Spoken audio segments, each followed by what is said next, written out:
Hello, everyone. Stacey the Black Feather Intuitive. Welcome to Tarot, Wine, and Phoenix Wisdom, day 4 of 5. And so excited to be here today talking to you about some tarot, a little bit of wine, and some Phoenix wisdom, because why not? And last night, we talked a lot about the Phoenix emerging. And that is very much that, I want to say, that birth canal energy where there's a lot of push and pull that we learned about. And now tonight, we are exploring, I want to say, probably the most popular phase of the Phoenix, which is the Phoenix rising. Hello, Janet. So nice to see you. Thanks for joining again. So I'm just going to switch over. For those of you who are brand spanking new to this, welcome. So happy to have you here. I've been doing this. This is day 4 of 5 days today. And if this is your first time tuning in, don't worry, you're not going to miss out on anything. You can watch the replays of the previous episodes or the previous events that we've done. I started this on Monday, September 25th. It is now the 28th. And we're doing our 4th of 5 today. And then we're taking a break. We're going to break for Friday and Saturday. So there won't be an event on Friday and Saturday, but then Sunday, 8 p.m. Eastern Standard Time, come back, same time, same station, and join us for our 5th and final event. And it's very exciting. And for those of you that are joining again, and you've been following this all along, hello and welcome back. Thank you so much for being here. It brings me so much joy. You know, most people know me as the psychic intuitive, and obviously that's what I do, and I love helping people. And I also have this sort of innate teacher in me. I've always had a teacher in me. When I was really young, I used to play teacher. That was my thing, is I would always, put the stuffed animals in front of the chalkboard and, draw and do all sorts of things and, create creative arts and all that jazz. And that is just sort of continued on in this capacity. So very excited to be able to do this for you guys. So this event, for those of you that are watching for the first time, is I've scripted it. I've written it out because brevity is not always my strong suit. And I want to make sure that I'm crystal clear with everything that's going on. There's a lot of information coming through. So if you see me kind of, with my eyes scanning the screen, that's exactly what I'm doing is I'm reading, but I'm fully here and present and engaged. I just don't want to miss a trick for you guys. So I'm going to click on over to that script right now.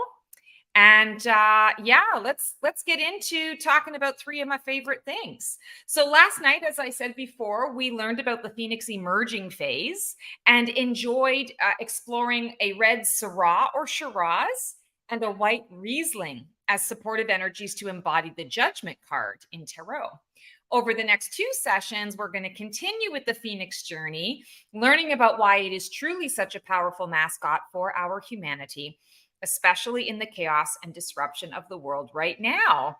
And we're going to be exploring them and exploring how specific tarot cards can help to support us through these various Phoenix phases that we're going through, because it's all about our change and transformation. And in the process, whether you're a winette like me or not, we're just going to pair some wine just for fun. And get a chance to explore the cards, explore the Phoenix wisdom, get to know your inner Phoenix, and get a completely different, fresh perspective and a unique perspective on the cards. All right, so to get started tonight, we're going to be sampling a Pinot Noir for the red fans and an Albarino for the white fans tonight. So go ahead and grab your glass. I'm the red queen, so I've got my glass of Pinot ready to go for tonight.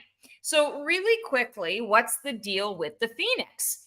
To paraphrase, the deal with the Phoenix, that mythical bird that spontaneously combusts, is so important to each and every single human. Why? Because we're always in a phase of change, the life, death, and rebirth cycle. This is the cycle of the Phoenix, the cycle of life.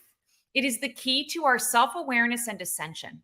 For a more detailed explanation, check out the first event that I did on September 25th, or you can watch my welcome video.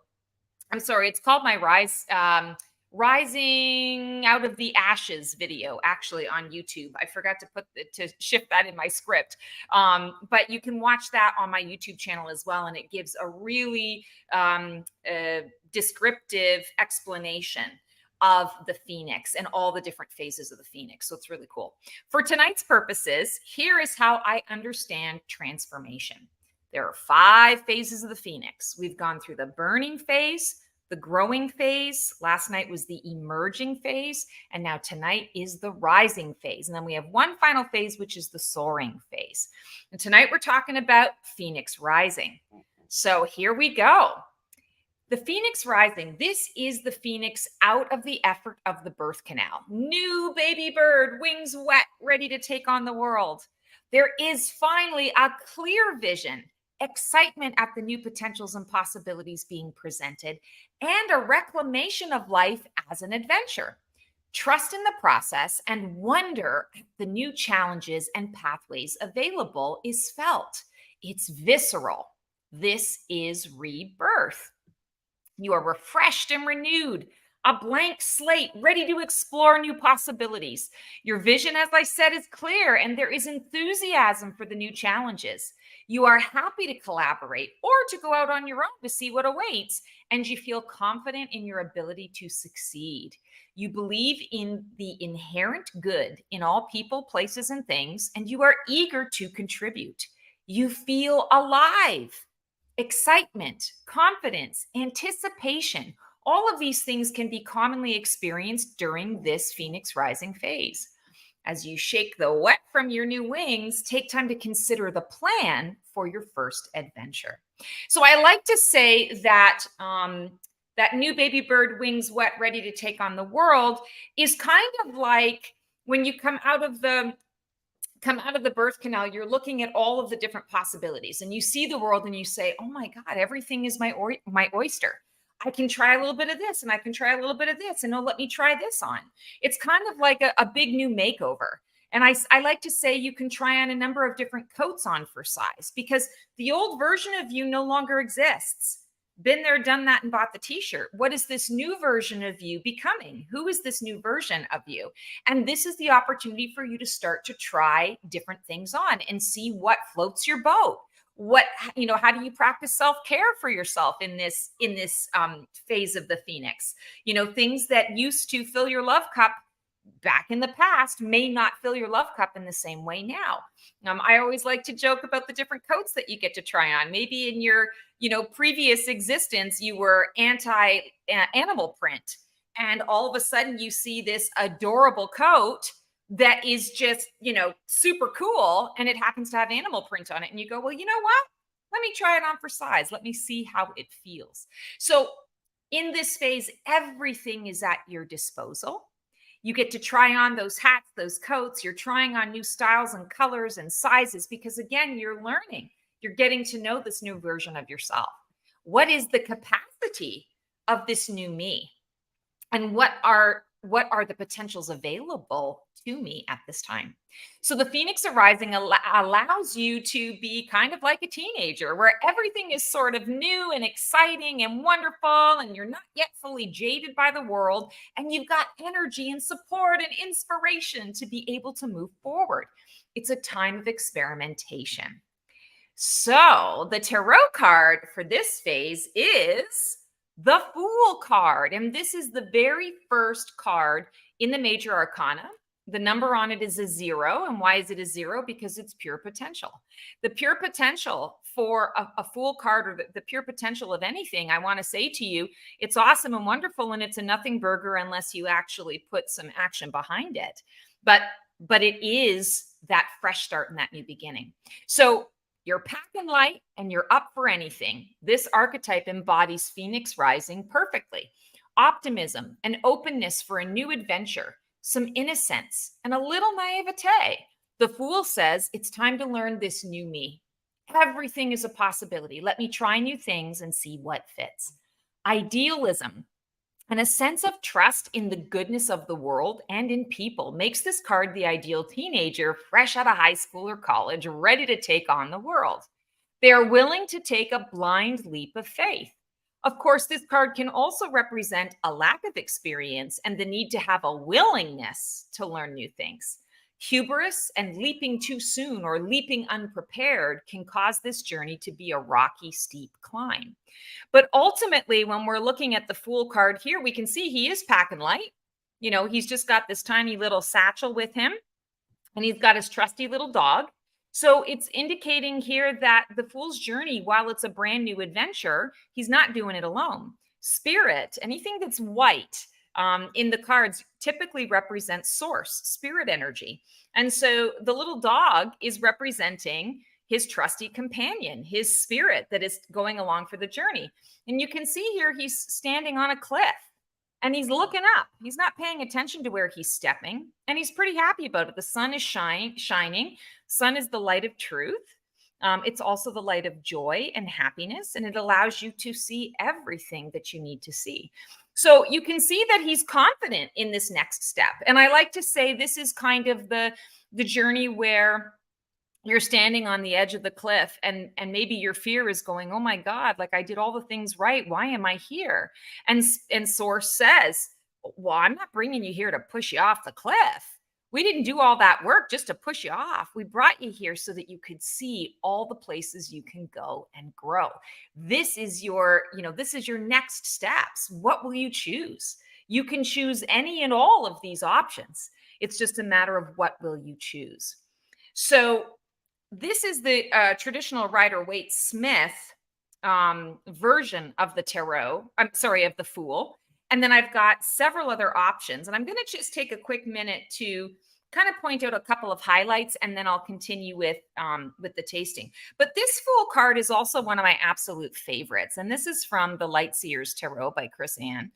And you can see here, we've got some similarities in that she's standing by herself, like this guy's standing by himself. There's definitely a cliff face and a cliff rock. Here where the sun is highlighted, the sun is represented in her yellow dress. And instead of the sort of the white dog in the picture, we've got this white sacred geometry in a pool of water. And this pool of water is representing that ocean of emotion, that psychic realm, the going into the depths of something new and different. What is the one frontier that we have not explored in our planet so far that we really don't know a whole lot about? It's the depths of the ocean, right? So she's getting ready to take a really big deep dive, and she's actually prepared to fall backwards. So she doesn't have a care in the world. She's not worried about anything. She's holding her crystal in her hand, which is, I want to say, kind of like her wand or her focus or her dreams, goals, and desires. And she's trusting that there's a safety net here.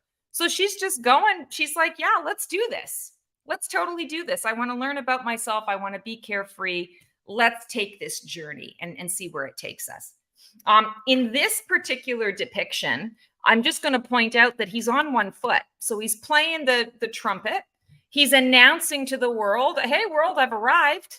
I'm here. Let's party it up. Let's have some fun. And he's kind of on this, he's walking on this, it's like the Great Chinese Wall or something. He's walking on this sort of concrete wall that's not very wide. And again, he's not looking, but, and he's on one foot. So he could very easily slip off, but he's not worried about it. And that's the most important part of the Fool's journey. And that Phoenix phase of the Phoenix rising is it's happening because there's something new and exciting that we are getting ready to explore. We're getting ready to grow. We get bored of doing the same thing over and over again. We're here to learn and grow and to expand and to ascend and to raise our consciousness. The Fool card and the Phoenix rising indicates that new beginning. It's very exciting. Okay, so grab your glass of either the Albarino or the Pinot Noir. And here are a few questions. Let's do a little bit of a fun tasting. And feel free to put any comments in there about anything that you're noticing or any questions that you have. and I'm happy to answer them. And Hakeem, you'll just have to shout them out to me if there's something that comes up because I'm looking at a different screen, so I won't see that. So, as you raise the glass to your nose and inhale, can you smell adventure? Oh, I definitely can with this wonderful Pinot Noir. I don't know if I told you guys what I'm drinking tonight. So it's a 2020 Pinot Noir. It's a Chris Baker from Yamel Carlton. It's a California wine, right from all of that delicious Pinot Noir area. So I'm really excited to be trying it. This will be my first sip. So I do smell adventure.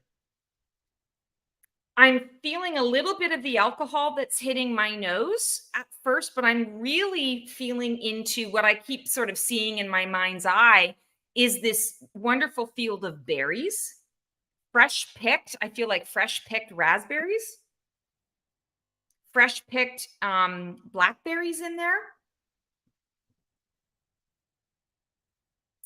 Feeling a hint of grass.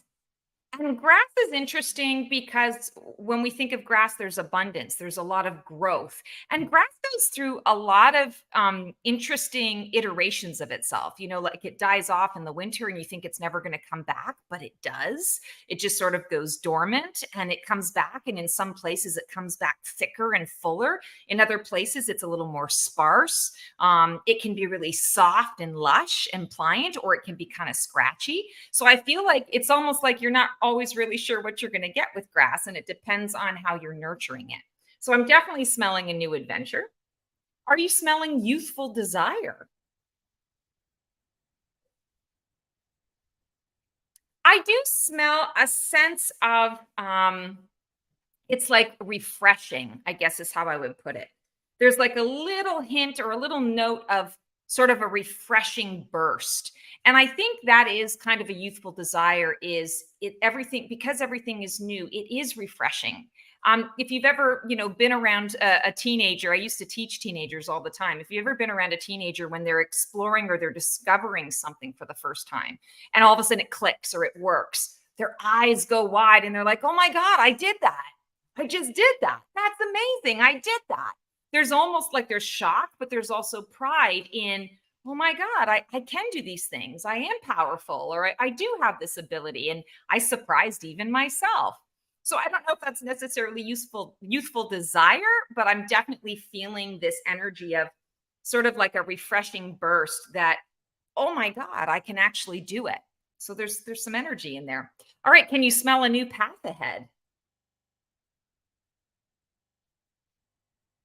What I'm smelling now, it's like my scent is waning a little bit. I'm smelling a rocky path. I'm smelling almost something with concrete, like we were just talking about the wall, the fool in the wall. It's almost like I'm smelling the wall, that the path is going to be for me, sort of a little more narrow, maybe not so even. But I feel like it's not supposed to be. And I'm just thinking to myself how when I was younger, I backpacked through Europe and I stayed in some pretty shady places and I packed with I traveled all around with a backpack and that was it. Whatever I could carry was what came with me. And I'm laughing about it now because, oh no, today that would never happen. Like that's just not how I roll. I'm like a 5-star hotel girl. 4-star is my slum in it, right? So it's just so funny how I'm thinking about when I did that all those years ago, the cobblestone roads. I found them fascinating and interesting. Today, if I'm trying to walk on those cobblestone roads with heels, I would be cursing it, right? So it's kind of that perspective of, the things that you can see and experience through youth feels very different today than what I would probably get in my own way today with some of those experiences. So I'm definitely smelling some interesting and receiving some interesting visions coming to mind when I'm smelling this path. Are there any elements that connect you to your teenage days? Well, I just shared one. I didn't even realize I was supposed to. Yeah, that's my story is when I was in Europe. So it's not exactly my teenage days, but it's pretty close. I was in my early 20s when I did that. So very fun. All right, let's look at the legs. You're going to swirl the wine in the glass and notice the color and viscosity. Again, our wine legs and color will give you a clue into the intensity and the overall effect of what you might be rising into and the quality of the anticipated unknown potential during this phase. So as I'm looking at this, the first thing I'm noticing is the color. The color is a very rich red. Um, it's a lighter red, like I can see through it. So it's not super thick. It's not super heavy. It's full, but it's not heavy. And I would say it reminds me of like blood red. So when we think about the Fool and the Phoenix Rising, I think about that new baby bird wings wet. Not to be gross, but when a baby comes out of the birth canal, it's usually covered in all sorts of stuff. It's the new birth, right? It's that I've got a little blood on me because I'm, birthing myself anew, and then we get cleaned up and everything is okay. There's kind of that energy here that you're experiencing your life force. Blood is our life force. You're experiencing your life force in this form for the first time. So now when I'm looking at the legs, I'm noticing that because I swirled it really high, it's got some staying power around the sort of the rim of where the edges of the wine are hitting. And the legs are actually, so it feels thicker, but the legs are actually moving down the glass pretty quickly. So I feel that that's that sort of anticipation that it's talking about. We're rising up into something, we're anticipating the unknown. There's excitement in the air. The legs are saying, okay, I had my fun up here, and now let's start the adventure.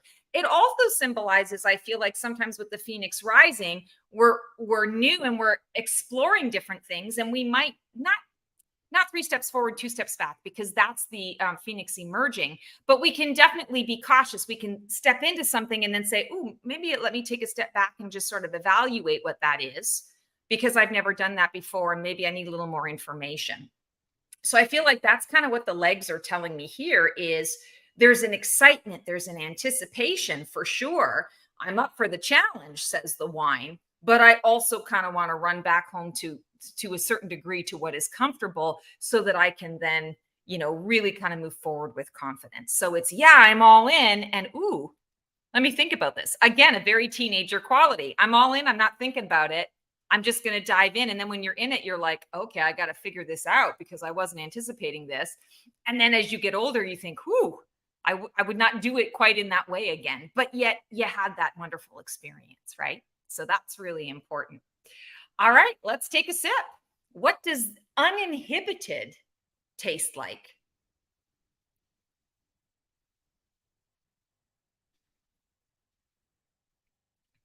Ooh, right away, I'm getting a lot of floral scents in my mouth. It's hitting the middle of my mouth, the middle of my palate, kind of the tip of my tongue into the middle part of the tongue. I got just a little bit of a juice burst here, just the tiniest hint of it, not a full juice burst. But it definitely does feel uninhibited. If we think about flowers, flowers just grow. They don't ask for permission to grow, they just grow. They grow wherever they're at. They grow with whatever resources are there or aren't there. They figure it out and they just grow and they become. So they're very uninhibited in the ways that they approach it. Very much like a teenager sometimes, although teenagers can be very inhibited. This is in those spaces when they're feeling comfortable and they're with their friends and they've already established themselves with that. I feel that's this uninhibited is it's sort of that floral or that flower that I'm scenting or that I'm tasting. Is there an adventure in your mouth as you swirl the wine around?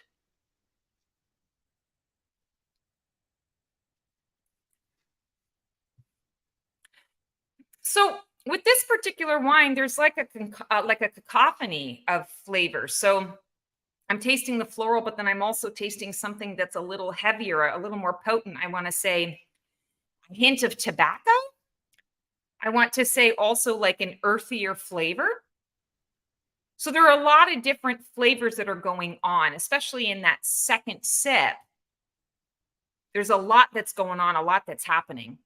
Like it's kind of like I can't retain it all. There's so much going on at once. There's so much that I'm interested in. that I can't retain it all. I have to do it again in order to be able to highlight or isolate those areas. Again, very similar to that Phoenix rising energy where, oh my God, there's all this new stuff for me to explore. Where do I go first? Where do I start? So, when it hits your tongue, this next sip, try to experience it from the eyes of a teenager having their first sip of wine ever. What do you notice from this perspective?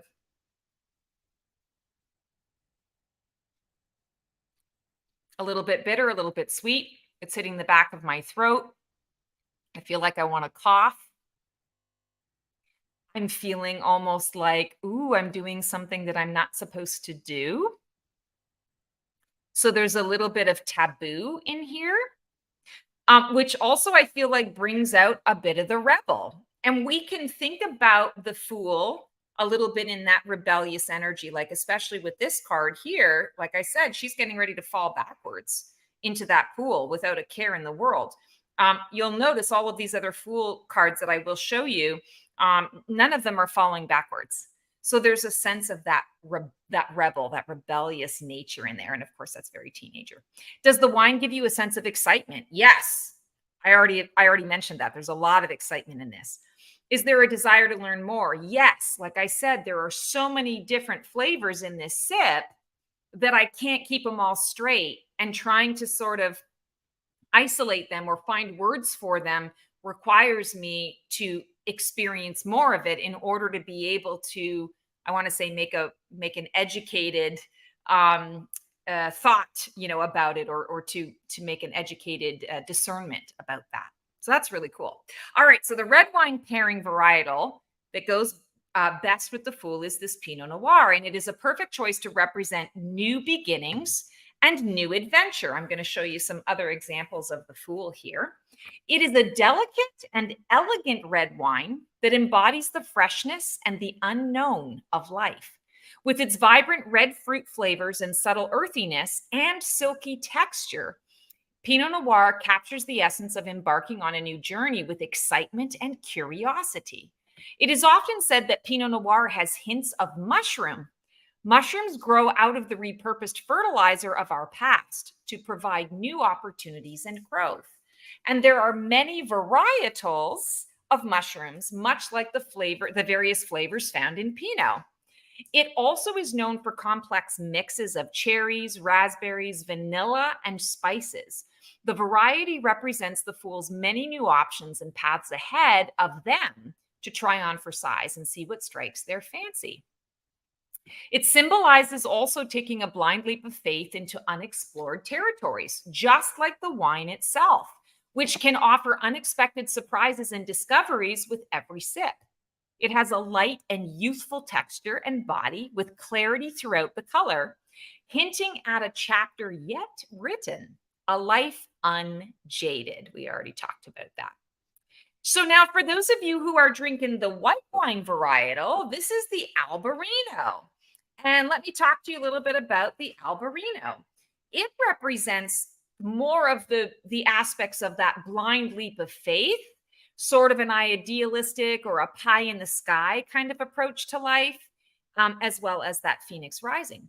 This white wine varietal is crisp, refreshing, and exhibits flavors of citrus, peach, and mineral tones. Known as an ethereal wine, Albarino symbolizes the fool's journey, a divinely orchestrated symphony of soul growth and delightful experiences with others on the grand playground of Mother Earth. So it's really embodying that soul journey and understanding that I'm here as a spiritual being having a human experience, but I'm also here to connect with others, and I'm here to connect with different experiences to have that soul growth. That's really cool. Albarino embodies the courage to take a blind leap of faith. So there's courage involved in that, symbolizing trust in the universe and the willingness to embrace new opportunities without knowing the outcome at all. You might feel or sense or taste flavors of nuts and a faithful tartness that guarantees that the journey won't be too sweet. And isn't that the truth about our human adventure? is we have a lot of ups and downs, and it's up to us to focus on and choose the sweet, choose the joy. And we live on a planet of duality. So, you may have a really amazing, sweet experience. You're not going to know how sweet it is unless you know its opposite. You know the dualistic nature of it. And so I feel that the Alberino is what's bringing that out and bringing that through for us through this fool's journey. Yeah, it's fun. I'm excited. There's going to be a lot of really cool stuff that I'm going to learn and I'll be able to talk about it. I'm making memories. And there's also going to be a lot of stuff that I'm going to need to learn. And a learning process is involved. Extremes are only for establishing boundaries. The gray areas are where the learning is most fulfilling. It's also known as an aperitif wine, best served at the beginning of the evening or the meal to set the tone. And as I said to you before, the Fool is the very first card in the tarot. So it is the beginning. It does set the tone for the remainder of the deck or the energy of the deck. This is the perfect expression of the Fool. The adventure is just beginning. This wine also represents idealistic aspirations, inspiring individuals to dream big and believe in the realization of their highest visions. Alberino also reflects the transformative phase of the Phoenix Rising, inviting individuals to embrace personal growth and renewal after overcoming challenges. So, this is the perfect excuse for us to, I'm just going to share another little story to give you some context around what this particular Phoenix phase can feel like. And it also just kind of gives us an excuse to drink a little bit more wine, right? So, one of my greatest Phoenix Rising Fool experiences was actually the first time I did a tarot reading for another person. And it's tied to how I became the Black Feather Intuitive. I've always been psychic and drawn to the metaphysical, but I was raised in a very religious family where things like tarot was devil's work. I bought my first tarot deck the year I left home and went to school. I got a Rider-Waite Smith deck and let it sit on my nightstand for 3 whole weeks because I was afraid the earth was going to crack open and swallow me whole. Eventually, I took the risk. And the Fool's journey is all about the risk, right? So I took the risk, I opened it up. I was fascinated and I loved it all, but always had to rely on the keyword book for my messages. Years later, I connected with a tarot reader in my city and asked her to help me learn tarot. She told me it was a memorization game. I went down that path for a while and then I gave up, feeling like it was just not in the cards for me to understand it. Yuck, yuck, yuck. I really just felt defeated, quite honestly. It was a lot of work and a lot of effort. And I left after all of that feeling like I had just been spinning my wheels and wasting my time. Years after that, I got married and I moved over here to the US. I'm originally a Canadian by birth, and I couldn't work for the first year that I lived here due to the immigration process. After redoing the house for 3 months, I needed something to do. An A-type personality used to run in 3 businesses and work in a part-time supervisory role for another organization with nothing to do to focus her energy is a recipe for disaster. So I found my old tarot deck and I started the tedious, daunting process of memorizing each card. And wait till you hear what I did. I used little yellow sticky notes to record key words on every card and even audio recorded the meaning so I could listen to them around the house and while I was sleeping. It was so exhausting, so overwhelming, and very unfun. I discovered a spiritual group in my area and they hosted a psychic fair fundraiser. I got a reading from this woman that I really clicked with, and I decided that it was time to explore what I'd always felt just under the surface of my skin, but couldn't quite figure out how to make it work. I reached out to her the next day and said, I'm looking for a mentor. Not sure if it's something you do, but I think you could help me. She said, I haven't before, but I had a dream last week that told me I was going to be mentoring someone. So let's do this. I thought it was kismet. We met later that week, and after a bit of get to know each other chit chat, she said, okay, give me a reading. I freaked out and I said, I don't know how. I told her about the state of my current tarot deck, and it looked like I had vomited bananas all over it. And then it really wasn't good, and I just wasn't ready yet. Her response was, so how's that working out for you? And then she said, don't think about that. She went into another room. She grabbed a random deck off her bookshelf that I had never seen before, put them in front of me and said, give me a 3-card reading. Just tell me a story around what you see in the cards. Oh my God, I was so nervous. I vomited in my mouth a little bit, but I didn't want to disappoint A type. So after all, I was here to learn, right? So here goes. And I pulled three cards and I gave her a reading. She validated what came through, and I even predicted something that came to pass the following week. I was over the freaking moon. What I learned in that experience was that decks all have their own personality, and we need to get to know them just as we do the people in our lives. No memorization required. From that point on, my passion for tarot and oracle decks grew like a bad weed. I need another deck like I need a hole in the head, but I still keep collecting them anyway. They're just it's like a love passion. You know, what do we call that? A passion project. It's a passion project. Her nudging me off into the deep end opened a whole new world of potentials and possibilities for me that I thought were only a deep secret dream that would never fully be realized. And what is that we're talking about here? We're talking about the fool getting nudged off the cliff, jumping off the ledge, taking that risk. She did that for me.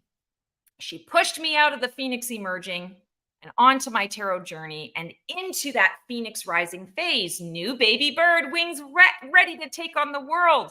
From there, I tried multiple decks and spreads. And within a very short period of time, I also hung the shingle on the door, gave up my original plan for my career, and stepped into my path and purpose as a psychic, the person you're looking at today. And I've never looked back. Since then, I've gone through a number of different Phoenix rising phases, as well as all of the other phases, because that's what we do. But this is the one that I want to say stands out to me the most because it opened up a world of fun and joy and passion and challenge for me to really get to know myself in a very deep way. So that's what I got for you guys today. This is our Phoenix Rising, our Pinot Noir, our Albarino. This is how we get to know that inner Phoenix part of us. And everybody loves the Phoenix Rising because there's a freedom to it, right? There's a liberation that comes to it. If you like what you see here, I am getting ready to open up my Tarot Intuitively membership. Learn tarot or deepen your practice the fun way. We get to explore tarot kind of like what we're doing here. We get to explore it in a super fun, relaxed atmosphere. It's sort of similar, not exactly. This is more of a me sort of teaching or passing on information, but I do a monthly live Three of Cups gathering. It's a wine and tarot gathering, but if you're not a winette like me, don't worry about it. Bring whatever you want. It's really more about talking tarot. Any Q&A that you have around the tarot, let's come and chat about it. Let's be relaxed. Let's share a glass of wine with community and commune with individuals who are also tarot enthusiasts like you are. Make a friend or two. Learn some things about what you're exploring in the rest of the membership with our card of the month, where you get to meet your monthly house guest. We have a number of different really in-depth videos that explain each of the cards. It's a card of the month that we focus on. And I've created exercises that you can go through to really get to know that card on a deeply personal level. Because again, it's all about the relationship with the cards, our own personal relationship. And then we meet other cards throughout the month that are connected to a monthly theme about whatever it is that we're processing or going through at that time. And these cards, I say it's invite the neighbor's house party, because it's an opportunity to learn these cards and how they can support our monthly house guest. There's so much of that meet and greet, tons of opportunity to receive practical guidance. I do readings in there as well. There are a number of different resource videos. There's a complete course in there on how to read tarot intuitively. There's just so much that's jam-packed in there. And then my favorite is our Page of Swords Society. It's the best place to make friends as you work your tarot practice. Connect with other tarot enthusiasts and work your monthly exercises together to integrate their meanings, or go solo, whatever floats your boat. It's so nice to have that sounding board when you're trying to learn the cards. Oh, what did you get for your exercise? Oh, I love that. You know, those words are amazing. Here's what I got. Oh my God, I never even thought of that. That's fantastic. You're able to expand your knowledge and you're deepening your experience with each of the cards. And you're doing that while you're making friends. It's fabulous. I love it. And as a bonus, everyone that is in my membership also gets access to my free Black Feather community, home of the Gathering of Phoenixes monthly event, where spiritually minded, like-hearted, like-souled people connect and chat all things metaphysical, free to all who join. Would love to have you guys there. So become a founding member. Tarot Intuitively launches October 1st. That's Sunday. That's our fifth and final event in this particular series. You can click on the link in the chat for the special offer and to join the wait list. The first 20 members of this founding membership receive a special bonus gift, and I hope that goes to you. So I hope you've enjoyed tonight's event. What a blast exploring the tarot, the wine, and our friend, the Phoenix. Join me again on Sunday night, 8 p.m. Eastern Standard Time, here on YouTube or on Facebook for the fifth and final episode. And here's your hint. This is what you want to prepare for when you're arriving at the next one. Grab a glass of Cabernet Sauvignon or a Sauvignon Blanc for this to fully submerge yourself in the experience. Any questions for me, guys?